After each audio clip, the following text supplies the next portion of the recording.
Ô, Josélia, a gente está preocupado com a possibilidade de voltar a chover lá no sul, de fazer um frio danado, mínima de 10 graus. Eu, vindo para cá, ouvi alguns colegas agora dizendo que já estava chovendo lá. O que é que você tem para contar para a gente, Josélia?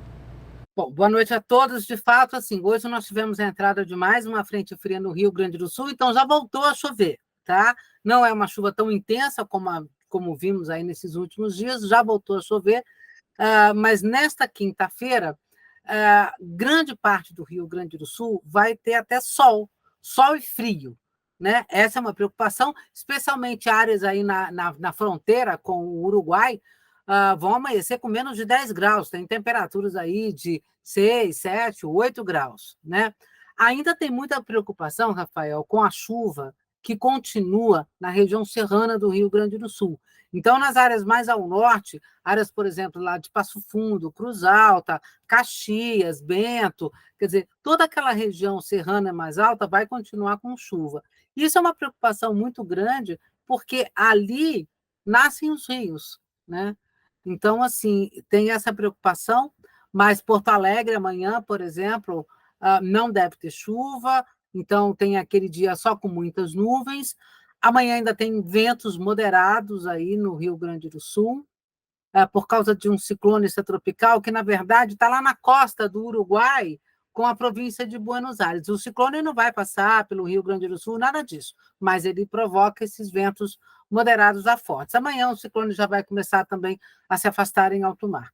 Mas, Rafael, e ouvintes, assim, a grande preocupação, na verdade, nem é tanto com frio agora, né? Tudo bem, queda de temperatura acentuada, mas o problema é que ainda tem outra frente fria e muito forte para passar no fim de semana. Então, assim, a gente tem uma quinta-feira onde o sol deve aparecer em praticamente todo o Rio Grande do Sul. Na sexta-feira, nuvens de chuva voltam a se espalhar por todo o estado. E na sexta-feira e no fim de semana, aí realmente a expectativa é de que a chuva caia pesada em grande parte do Rio Grande do Sul. É muita preocupação, porque aí sim vão ser volumes muito grandes novamente. Você quer falar com a Josélia, Anitta? Eu gostaria de fazer uma pergunta, Josélia, que é a Anitta Efraim. Eu queria ouvir um pouco de você sobre essa dificuldade do escoamento da água. A gente sabe que baixou um pouco o Guaíba, mas quando o Guaíba baixa, essa água vai para outras cidades. Afinal, tem esse desaguamento pelas cidades, algumas que você citou.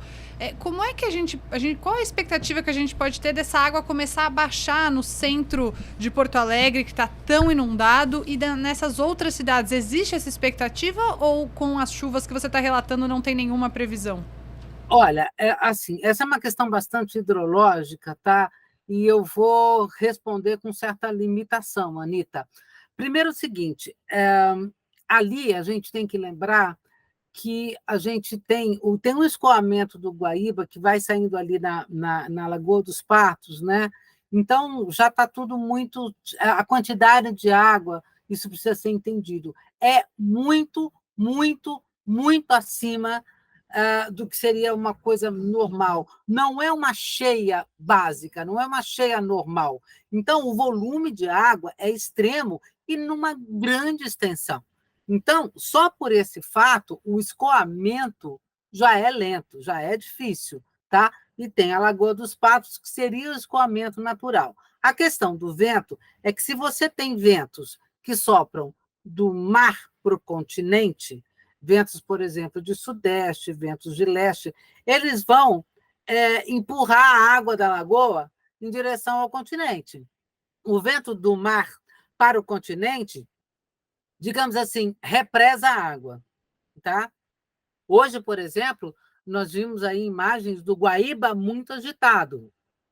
Por quê? Porque estava ventando forte, por causa do ciclone lá na costa do Uruguai, tá? Então, isso tudo dificulta. Agora, o volume de chuva que está sendo esperado para sexta-feira, sábado e domingo, e mesmo na segunda-feira, é uma coisa assim extremamente elevada. Eu vou dar um exemplo aqui para vocês. Outra coisa que precisa lembrar: os rios todos ali que vão para o Vale do Taquari e tal, né? Depois são aqueles rios que acabam desaguando no Guaíba, eles nascem lá na Serra Gaúcha. Então, quando você está falando de chuva muito volumosa na Serra Gaúcha, você está dizendo que depois dessa serra, essa água vai de novo escoar para esses rios. Tá? Então, veja, até a segunda-feira, você vai jogar, assim, em muitas áreas aí, o dobro do que normalmente choveria ao longo de todo o mês de maio.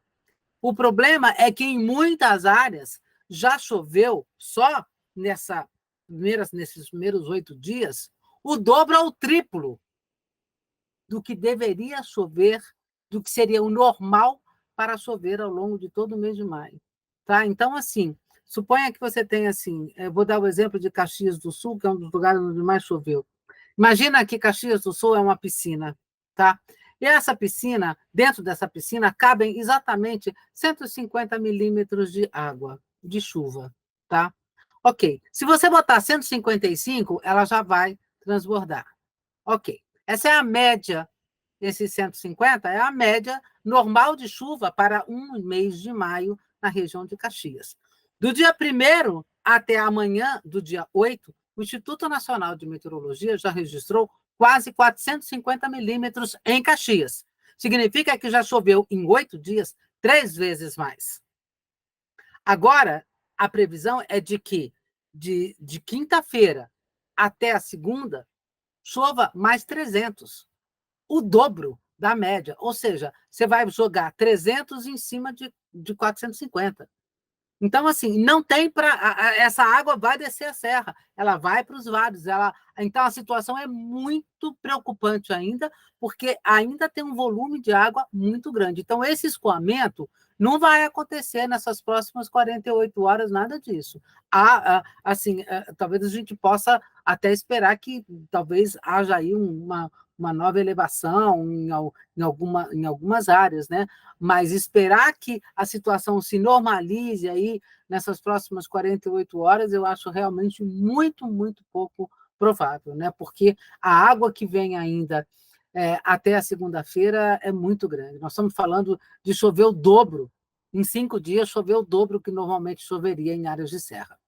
Meu Deus, isso é muita coisa. Josélia Pegorim. Josélia, muito obrigado pela atenção com a gente aqui. Ótima quarta-feira. Foi um prazer conversar com você de novo e até uma próxima. Até uma próxima, gente. Bom trabalho. Obrigado. Bom, segundo o último balanço do governo do estado, Aldrin, o número de mortos aumentou, foi mantido em 100 pessoas mortas. 2 outras mortes sendo investigadas, se tem ou não conexão com as enchentes, 130 desaparecidos, 374 feridos. Aldrin, queria que você falasse um pouquinho sobre o que está acontecendo lá no Rio Grande do Sul. Olha, a essa altura acho que todo mundo já deve estar um pouco cansado, né, de ouvir essas notícias, porque só se fala disso em todos os noticiários e não tinha como não ser diferente.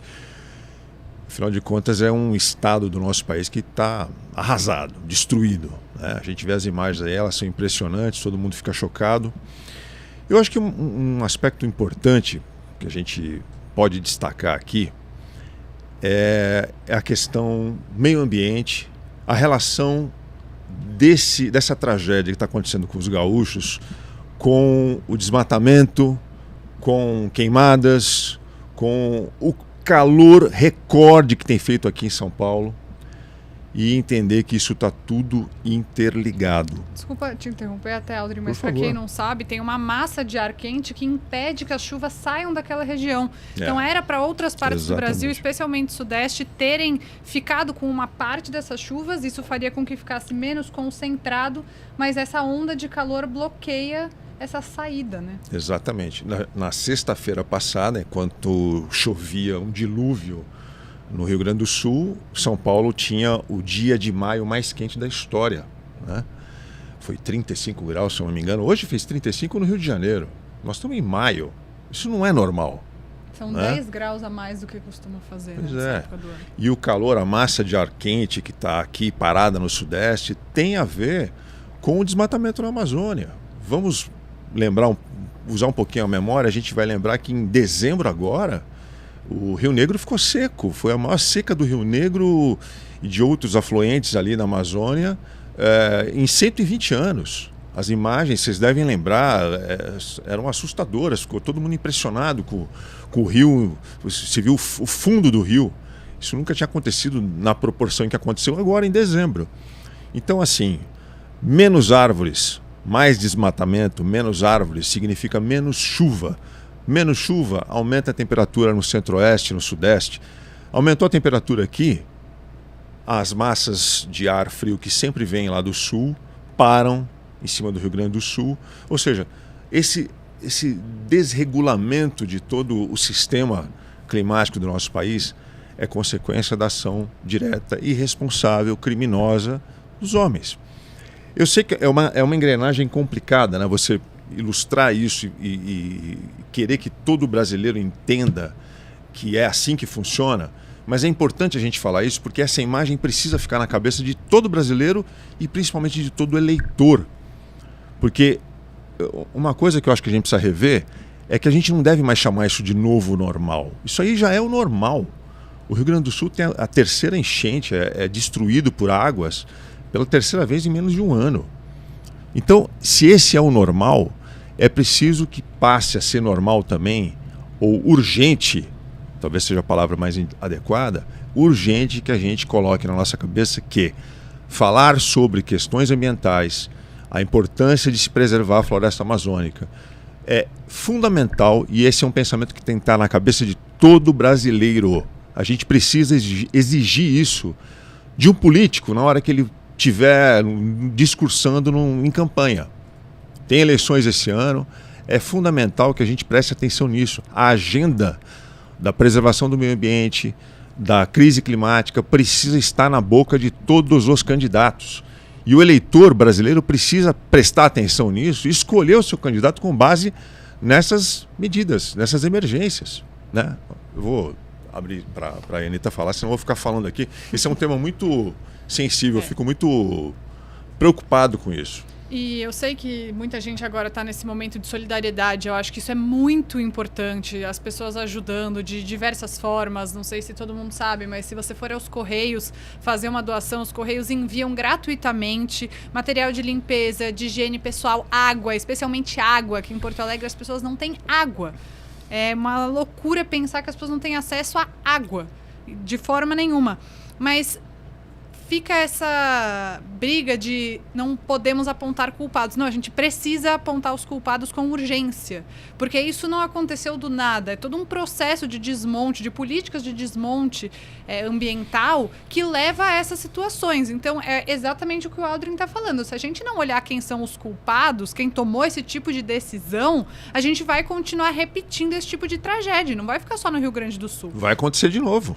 Porque eu entendo que a questão do... Tem gente que não gosta desse termo, mas eu vou usar porque eu não me importo muito com o que as pessoas pensam de mim. Mas o racismo ambiental, ele existe, né? Então, normalmente, as pessoas periféricas, pobres, que moram nos morros, em encostas, etc., sofrem com isso há muito tempo.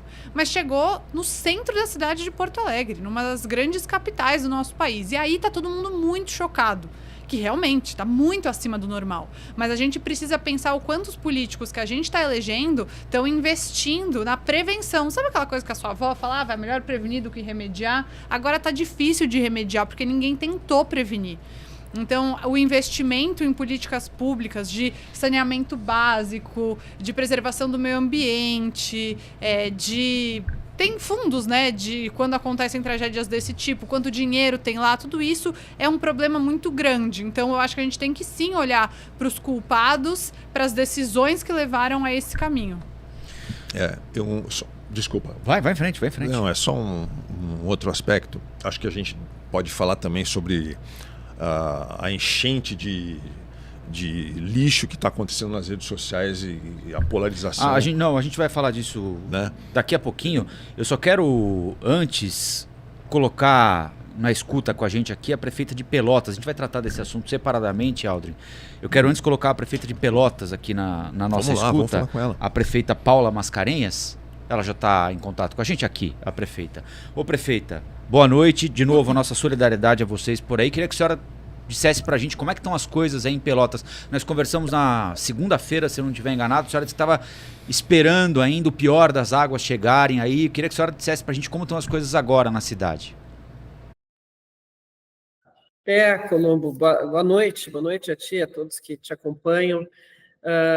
De segunda para cá, nós tivemos um aumento no volume de águas. Eu acho que na segunda nós devemos estar com o canal São Gonçalo, né, que é o que liga as duas lagoas, Lagoa dos Patos e Lagoa Mirim, a 2,20. Agora nós estamos a 2,48 já no volume do canal, mas a nossa previsão era de que os ventos mudassem hoje de manhã, que ficassem ruins hoje pela manhã. E, felizmente, os ventos continuaram até agora à tarde, fluindo para o mar, levando a água da lagoa e do canal para o mar, ali em Rio Grande. Mas agora de tarde, sim, mudaram para sudoeste, o vento mudou para sudoeste, e depois vai para sul e sudeste, que são os ventos que seguram as águas na lagoa, e segurando a água na lagoa, segura também a água do canal. E nós, então, já estamos sentindo isso, essa elevação agora nos causa muita apreensão, porque a gente vai entrar, digamos, agora sim, estamos talvez entrando no momento mais crítico, pela previsão dos meteorologistas, esse vento negativo para nós deve durar 24 horas, então vai depender um pouco agora das águas, realmente, das contribuições de outros, lá da Lagoa Mirim, teve muita chuva no sul, agora no extremo sul do estado, 300 milímetros nas últimas 48 horas, então isso pode fazer com que realmente o nível se eleve demais aqui, e a nossa expectativa é se vai ultrapassar, não? Nós temos os nossos diques de contenção. A expectativa, a esperança é de que não ultrapasse, inclusive estamos fortalecendo e aumentando o índice, a cota do nosso dique, mas dependemos disso, se ultrapassar, a partir de 2,80 metros, 3 metros, isso começa a ser bem realmente preocupante.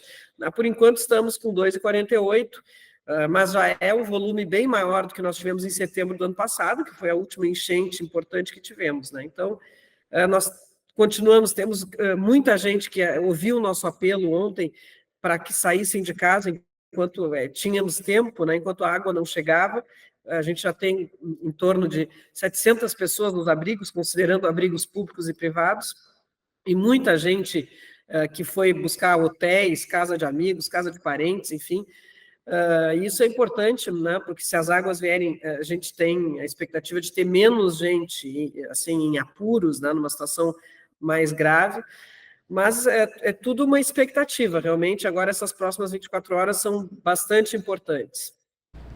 Anitta, tu quer fazer uma pergunta para a prefeita? Acho que eu tô... Aldrin, você tem uma pergunta para a prefeita? Ô Paulo, Aldrin aqui falando, prefeita, você acabou de dizer, a senhora acabou de dizer que conseguiu convocar as pessoas a deixarem suas casas. Por que isso não aconteceu com as cidades ali do Vale do Taquari, Lajeado? As pessoas ficaram esperando até o último momento para ver qual o tamanho da chuva? Eu acho, Aldrin, que na verdade eu tenho dito e disse isso, inclusive na live que fiz ontem à nossa população, que nós fomos privilegiados, porque nós vimos o que aconteceu lá no norte, no centro do estado, e agora na região metropolitana. Nós vimos estarrecidos aquelas cenas dramáticas, e percebemos a catástrofe que está se abatendo pelo estado. E, portanto, nós tivemos essa chance de saber disso antes desse volume de água chegar aqui. E eu acho que, por mais que a meteorologia pudesse prever chuvas fortes, e lá no Vale do Taquari, depois do que eles viveram em setembro, é certo que eles tinham, teriam uma atitude, digamos assim, de mais preocupação e de ação mais rápida, eu suponho. Então, eu acho que não havia uma previsão do volume, da intensidade, da amplitude dessa catástrofe. É a maior enchente da história do Rio Grande do Sul. A maior tinha sido em 1941, e essa superou em Porto Alegre, por exemplo, as águas do Guaíba chegaram a 4,76 em 41, e agora passaram de 5,30. Então, nenhuma previsão, eu acho que disse o tamanho deste problema. E nós tivemos essa chance. Então, nós tínhamos menos direito, digamos assim, de errar.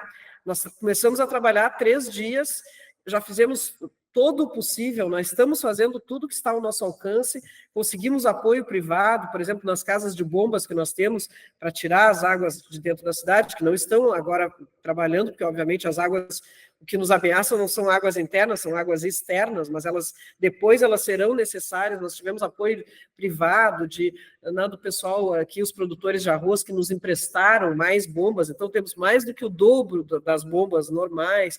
Nós, como eu disse, levantamos o nosso sistema de contenção, nós avisamos as pessoas antes, enfim, estamos fazendo tudo que está ao nosso alcance, mas ainda assim nós estaremos dependendo da força da natureza, né? Dependendo do nível que vier essa água do canal, o dique não vai conter. Então, mas pelo menos a gente espera que as pessoas não estejam dentro de casa, né?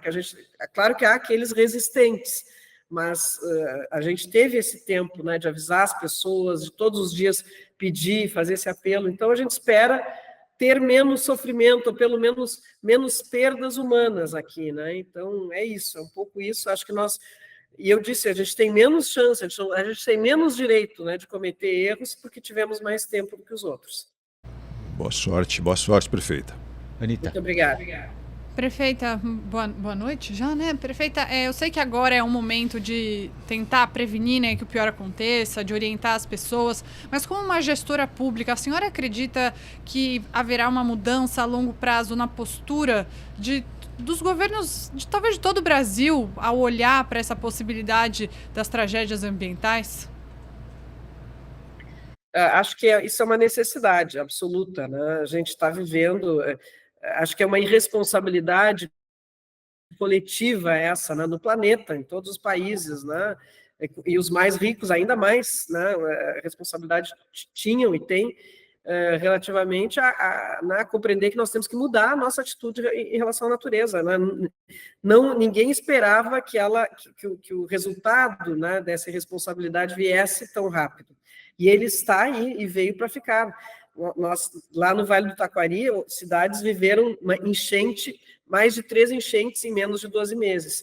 Então, não é possível, a gente precisa mudar a nossa postura, não só em relação à preservação ambiental, à sustentabilidade, a esses conceitos tão importantes, mas também a questão da previsibilidade, a questão dos planos de contingência, dos planos de resiliência, que até nós temos aqui em Pelotas um plano de resiliência construído neste mandato, mas que nos preparem para isso, usando tecnologia. Por exemplo, a gente tem a maior lagoa da América Latina aqui, a Lagoa dos Patos, e nós não temos um sistema de monitoramento, de acompanhamento das águas para que os hidrólogos tenham parâmetros a partir dos quais fazer os seus cálculos. Então, aqui eles trabalharam com réguas e com fotos de 1941, que foi a maior enchente, para poder fazer alguma previsibilidade, ter alguma previsibilidade para a gente poder também fazer um mapa, né, das zonas mais que deviam, né, mais perigosas, que deviam ficar em alerta,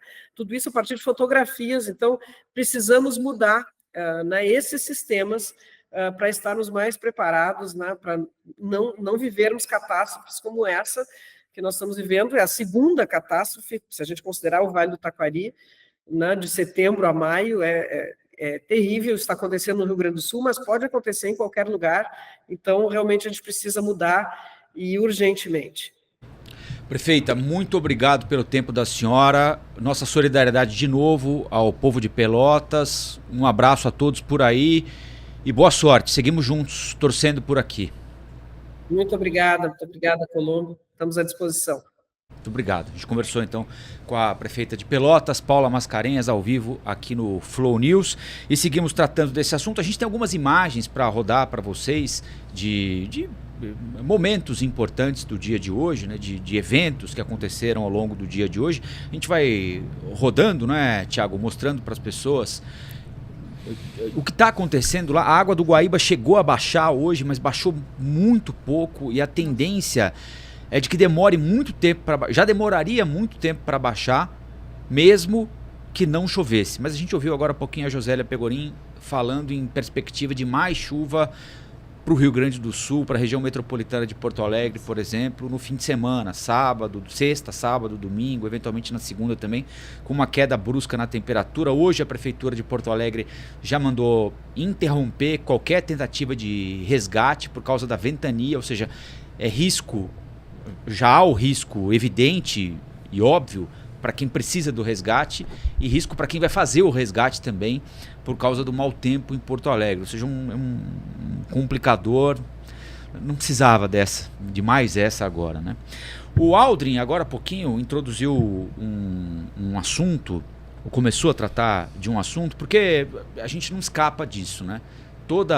Qualquer assunto, do mais simples ao mais complexo, do mais irrisório ao mais importante, nós, infelizmente, terminamos no mesmo lugar, né? Que é discutindo se é esquerda, se é direita, se é A ou B, se é Lula ou Bolsonaro, se é fake ou não. Antes de mais nada, pingou agora aqui na tela o QR Code, então eu vou interromper o que eu estou falando para lembrar vocês que nós estamos em campanha. A orientação está aqui na descrição do nosso site. A gente está em campanha para salvar vidas, para ajudar a população lá de Porto Alegre. Então é só apontar o celular aqui para o QR Code e fazer a sua doação para quem está nos acompanhando. É uma boa oportunidade para ajudar o povo do Rio Grande do Sul. Mas voltando ao tema inicial, a gente está de novo discutindo, né, disseminação de informações que ou são inteiramente falsas ou têm uma raiz verdadeira, mas são potencializadas para transformar um determinado evento num escândalo, sendo que aquele evento é um evento isolado e não tem a magnitude dada a ele inicialmente. O mais recente tem envolvimento de alguns influenciadores digitais aí que fala na interrupção da circulação de caminhões com doações para o povo do Rio Grande do Sul. Os caminhões não podiam chegar ao Rio Grande do Sul se os motoristas não apresentassem notas fiscais, se os motoristas estivessem com a carga acondicionada de maneira inadequada. E ontem houve uma reportagem do SBT no programa Tá na Hora, que é exibido agora à tarde, em que a jornalista Márcia Dantas, que está no Rio Grande do Sul, disse que viu um caminhão sendo parado e multado por descumprir normas para circulação com segurança numa estrada. E esse motorista desse caminhão teria recebido do guarda orientação para que apresentasse notas fiscais da carga que ele estava transportando, mas a carga era doação para a população do Rio Grande do Sul. Isso foi tratado depois como se fosse a regra, ou seja, todos os caminhões levando donativo para o Rio Grande do Sul estivessem sendo parados e impedidos de chegar ao Rio Grande do Sul porque estavam sem a nota fiscal ou porque estavam com excesso de peso na carroceria. Hoje, dado o tumulto gerado, aí virou aquela coisa, aí já virou o Lula não deixa chegar, o Bolsonaro está dirigindo um caminhão, ele está parado na estrada, sabe? Virou aquela, né? E aí o diretor-geral da ANTT, que é a Agência Nacional de Transportes Terrestres, gravou um vídeo e deu a seguinte explicação sobre esse assunto. Gostaria de esclarecer para toda a população que a ANTT já vinha adotando ações de flexibilização para o fluxo de veículos de carga que transportavam donativos para o Rio Grande do Sul. Durante o período das chuvas críticas, especificamente a partir de sábado, dia 4 de maio, passaram pelo posto de fiscalização de Araranguá, Santa Catarina, 7.928 veículos de carga que seguiram viagem. Houve casos isolados de autuação por excesso de peso na balança de Araranguá, que não se tornarão multas e serão devidamente anulados. É importante dizer que todos esses casos, foram 6, seguiram suas viagens sem retenção na balança, ao constatarmos que eram doações. Hoje, publicamos uma portaria, oficializando as medidas regulatórias e fiscalizatórias em apoio à população do Rio Grande do Sul. É importante deixar claro que a ANTT está, desde o início, empenhada no apoio e nos esforços de ajuda humanitária e operacional no Rio Grande do Sul. Já temos uma equipe em loco e hoje uma nova equipe está indo ao Rio Grande do Sul para reforçar a nossa atuação. Lembro ainda que temos uma campanha de arrecadação de donativos aqui na ANTT. E a premissa do nosso trabalho é facilitar o transporte dessas doações e trabalhar para o restabelecimento dos fluxos logísticos na região. A agência se solidariza com todas as famílias atingidas e não poupará esforços para que toda a região do Rio Grande do Sul retorne à sua normalidade. Então é isso, minha gente. Nesse caso dos caminhões, aparentemente aconteceu um caso que foi flagrado pela jornalista do SBT. Ela não inventou isso, não é?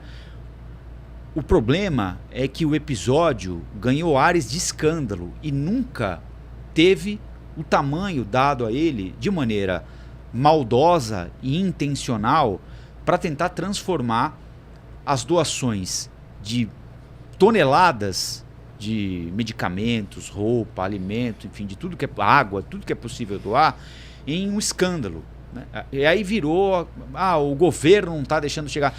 Aí vira aquela maçaroca, ninguém mais sabe exatamente quem é de quem falou, quem deixou de falar. Então o que nós temos de apuração aqui é isso. Não é uma invenção, porque de fato houve em algum momento um pedido por nota fiscal ou a proibição, porque a gente tem que pensar o seguinte também, né? Não dá para um caminhão sair carregando um monte de coisa sem o mínimo de segurança e provocar um outro problema, né? Então assim, tá tudo bem, né? É até difícil encontrar justificativa para isso, né? Porque tudo que a gente entende como correto acaba sendo de certa maneira desvirtuado, ou por ingenuidade ou por intenção, por maldade de gente que quer tumultuar o processo, né? E é um processo que está funcionando, é evidente que há problema, né? A gente está falando da maior tragédia da história do Rio Grande do Sul, que aconteceu há 72 horas, né? E imediatamente toneladas de coisas foram mandadas para o Rio Grande do Sul e estão chegando, né? Se houve 1, 2 ou se houve 10 problemas com um caminhão, é um problema a ser resolvido. E ótimo que seja resolvido, tem de ser denunciado. Daí a dar isso ares de escândalo, como se fosse, sei lá, alguém impedindo o caminhão de chegar lá com água, aí é viagem e fake news. E aí, Anitta? É muito complicado, porque como você falou, não é que foi uma invenção, isso aconteceu. Mas as pessoas, elas usam uma informação a seu favor para chamar viés de confirmação isso, né? Para dizer que elas estão corretas. Eu sempre avisei. Isso aconteceu também com o Pix, né, do Rio Grande do Sul. E tudo isso pode ser muito bem explicado por dificuldades de comunicação. Talvez o guarda que fez essa fiscalização não tenha recebido a orientação de uma liberação da NTT. A flexibilização ainda não tinha chegado ali. O país está todo mobilizado, as coisas não estão organizadas como seria no mundo ideal. A questão do Pix, o próprio governador Eduardo Leite não sabia explicar para onde ia esse dinheiro, para que ele ia ser usado. Aí já começa, porque um banco privado vai ficar com esse dinheiro. E não é verdade, né? É um fundo que tem uma gestão de entidades privadas e públicas, que vai ser usado para ajudar as famílias que vão precisar reconstruir suas vidas. Então, a questão é que tem problemas de comunicação nesse processo, no meio do caos, da lama, da água, de tantas pessoas precisando de ajuda. E tem também muita maldade envolvida das pessoas querendo usar isso como uma forma de viés de confirmação e de manipulação de informação para dizer que elas sempre estiveram certas, quando o que menos importa agora é as pessoas terem razão, né? Aldrin, queria te ouvir também. O Rafael postou nas redes dele um vídeo, um trecho aqui do Flow, em que você falou sobre como é lamentável a gente, num momento de uma tragédia tão grave, tão dramática como essa que acontece no Rio Grande do Sul, a gente tem que usar do nosso espaço, do nosso tempo, para discutir certos personagens, certas figuras nefastas que, infelizmente, fazem sucesso nas redes sociais e que vivem de provocar confusão, divulgando desinformação, disseminando fake news. Esse assunto dominou as redes hoje, desde cedo. O jornal que o Rafael citou é um jornal do SBT. Eu não sei nem se dá para chamar de jornal, é um programa sensacionalista, que tem um apresentador que se veste como um cafetão. É ridículo, é cafona, é tenebroso. Não dá para chamar aquilo de jornalismo, né? Como também tenho críticas ao trabalho da repórter, que não se deu ao trabalho, como deveria, como jornalista, de ouvir o fiscal do posto de fiscalização ali, onde ela estava identificando uma parada, uma blitz. Por que aquele caminhão especificamente foi barrado e multado. Essa informação era necessária. Porque, afinal de contas, a gente não pode ser contra a fiscalização. Não é porque está havendo uma tragédia no Rio Grande do Sul que você vai abrir mão de todo e qualquer tipo de fiscalização de caminhão em Santa Catarina, Rio Grande do Sul. Essa talvez fosse a vontade de um certo senador de Santa Catarina que, né, já foi encontrado não sei quantos quilos de maconha no caminhão dele, enfim. Mas essa é uma outra notícia. Agora, é triste, né? A gente tem que falar de um sujeito como esse Pablo Marçal, que é um desqualificado, é um cara que se intitula coach, que vive num meio se equilibrando entre um líder religioso e um coach de sucesso nos negócios. É uma figura que vive de polêmica e que se revelou, na minha opinião, nesse episódio, como o que de fato ele é. Ele fala como um candidato. Ele é um candidato, não sei se já nessas eleições municipais. Andaram ventilando aí uma informação aí que ele já estaria conversando com partidos, que ele quer tentar ser prefeito em São Paulo. Ele tem milhões. Ele é do PRTB, não? Ele não está no PRTB? Ele já se filiou? Já. Ele ia Já se do filiar. PRTB, Já se filiou? Já. Então ele já está falando como candidato, essa postura dele de eu fui lá no Rio Grande do Sul, eu salvei vidas, eu levei mais comida do que o exército, eu levei mais aeronaves do que a aeronáutica. Sabe, esse papo aí, infelizmente ganha voto. Tem gente que ouve isso, que leva isso a sério e que acredita num sujeito desse. Não adianta o diretor da NTT vir falar, não adianta a empresa dona do caminhão se pronunciou nas redes sociais dizendo que o caminhão não tinha sido multado. E isso pode levar até a casos de violência, né? Sim. A gente tem casos históricos, o que todo mundo aprende na escola, na faculdade de jornalismo da escola base. E se alguém vai lá e agride esse fiscal por algum motivo, sabe? Isso tem que ter muito cuidado. Ou para de doar, né? Fala assim, não vou doar porque não está chegando. O que provavelmente não, pode ter acontecido. O que provavelmente pode ter acontecido. Muita gente se desanimou com essa informação. Poxa, para que eu vou doar? A história do Pix que a Anitta lembrou bem.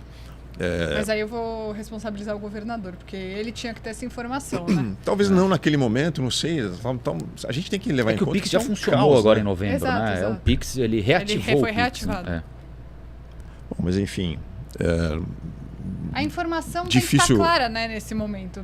Ainda mais que as pessoas estão Sim. dando dinheiro, fazendo compras, doando bens. A hora que você engana, que você desinforma, propositadamente ou não, acho que isso gera um problema desse engajamento, como você falou. Mas a gente precisa ser um pouco ponderado também, porque não é difícil de entender que é uma situação caótica, é uma situação de guerra, e que as lideranças, o governador, os prefeitos, eles devem estar vivendo situações ali, limites, em todos os sentidos, humano, social, político.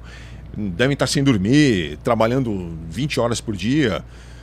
Então, é normal que em situações assim, uma informação pode não estar pronta ali na hora, como a gente esperava, mas a gente precisa não desacreditar nas fontes oficiais.